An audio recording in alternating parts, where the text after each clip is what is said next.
سال گزرنے کے باوجود یہ یقین کرنے کو دل کرتا ہی نہیں کہ پاکستان کی عظیم لیڈر بلکہ مسلم امہ کی واحد خاتون جو 2 دفعہ پرائم منسٹر الیکٹ ہوئی وہ آج ہم میں نہیں ہے۔ شاید اس کی وجہ یہ بھی ہو سکتی ہے کہ ہم اوورسیز پاکستانی جو ہیں وہ اس لحاظ سے خوش نصیب ہیں کہ محترمہ نے اپنے زندگی کا آخری اشرہ اوورسیز میں گزارا۔ اس کی وجہ سے ہمارا انٹریکشن محترمہ کے ساتھ زیادہ رہا اور ان میں سے کچھ خوش نصیب لوگ ہیں ہم جن کا تو بہت ہی زیادہ قربت رہی محترمہ کے ساتھ۔ نیو یارک میں سرور چودھری صاحب، اعجاز فرق صاحب، ڈاکٹر حسن صاحب، آف کورس شفقت تنویر صاحب، وٹ ایور، اور اسی طرح واشنگٹن ڈی سی سے ڈاکٹر جاوید منظور صاحب، ہمارے سابق سینیٹر خواجہ اکبر صاحب، اور میمن برادران کیلیفورنیا سے مرحوم خدا بخش بھٹو صاحب، بہت سارے ساتھی اس طرح کے۔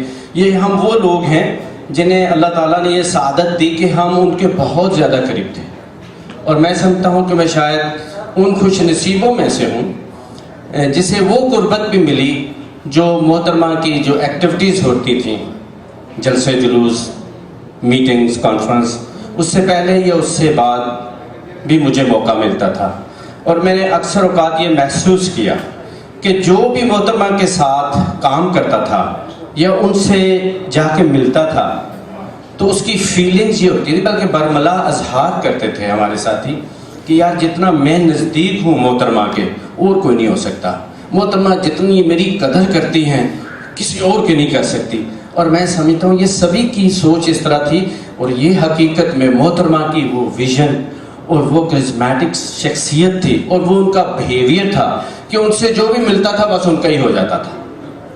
اور کیونکہ میں میٹنگز بھی ان کی ارینج کرتا تھا شروع میں، تو میں یہ محسوس کرتا تھا میٹنگز کے دوران کہ جو لوگ میٹنگز میں ہوتے تھے وہ بھی گرویدہ ہو جاتے تھے محترمہ کا۔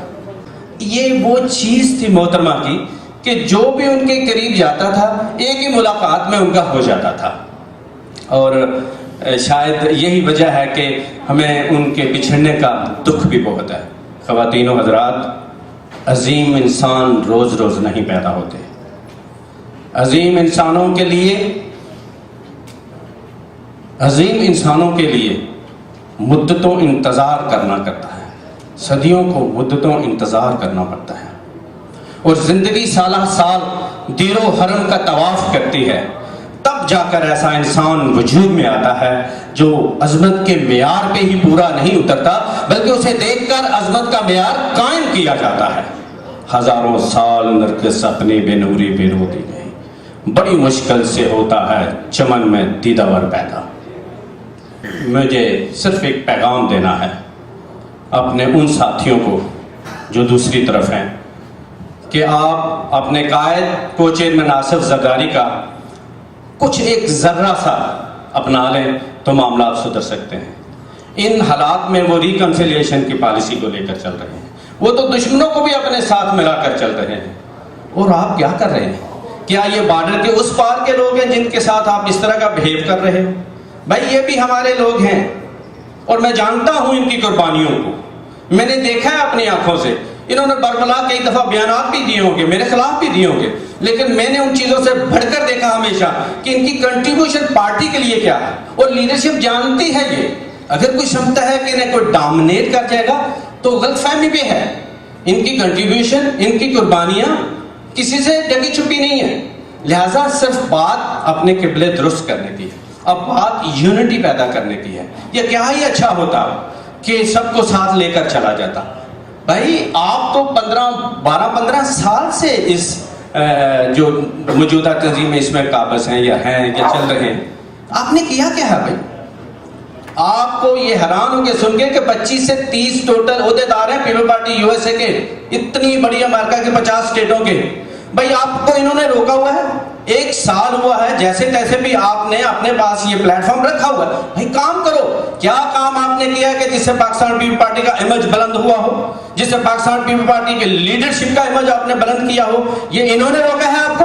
پلیٹ فارم آپ کے پاس ہے، کیوں نہیں کام کرتے؟ کیوں اپنی توپوں کا رخ اس طرف کیا ہوا ہے آپ نے؟ مجھے لگتا ہے کہ آپ کو کام کرنا نہیں آتا اور رخ آپ نے اس طرف رکھا ہوا ہے. میں ان سے یہ گزارش کروں گا جو یقیناً جنہوں نے آپ کی سپورٹ کی ہے وہ بھی شرمندہ ہو گیا کہ کن لوگوں کی سپورٹ کی ہے، لیکن میں انہیں یہ کہنا چاہوں گا کہ انہیں بتاؤ کہ پھلدار درخت جو ہوتے ہیں وہ جھکے ہوئے ہوتے ہیں. جو سیدھا درخت ہوتا ہے اس کے پاس کچھ نہیں ہوتا. اور ایک بار انہیں اور بھی بتاؤ کہ جب طوفان آیا کرتے ہیں تو جو درخت فلیکسیبل نہیں ہوتا، جو بڑا آکڑ خواہ درخت ہوتا ہے، طوفان اس کو جڑوں سے اکھاڑ کر پھینک دیا کرتا ہے. اور میں نے شہید محترمہ شہید رانی سے یہ سیکھا ہے کہ اگر آپ کے اندر جذبہ ہے کام کرنے کا، اگر آپ کے اندر ایبیلٹی ہے کام کرنے کی، اگر آپ ڈیلیور کر سکتے ہیں تو پھر آپ کو مقام اور مرتبہ کی ضرورت نہیں ہے. پھر آپ کا کام سر چڑھ کے بولتا ہے. آپ کہتے ہیں ان کے پاس کچھ نہیں، میں کہتا ہوں یہ مثال ہے، کتنی خوبصورت مثال ہے جو پیش کر رہے ہیں اپنی شہید محترمہ بینظیر بھٹو کو خراج تحسین پیش کرنے کی. مٹا سکے ہم کو زمانہ، زمانے میں دم نہیں، ہم سے ہے زمانہ، زمانے سے ہم نہیں.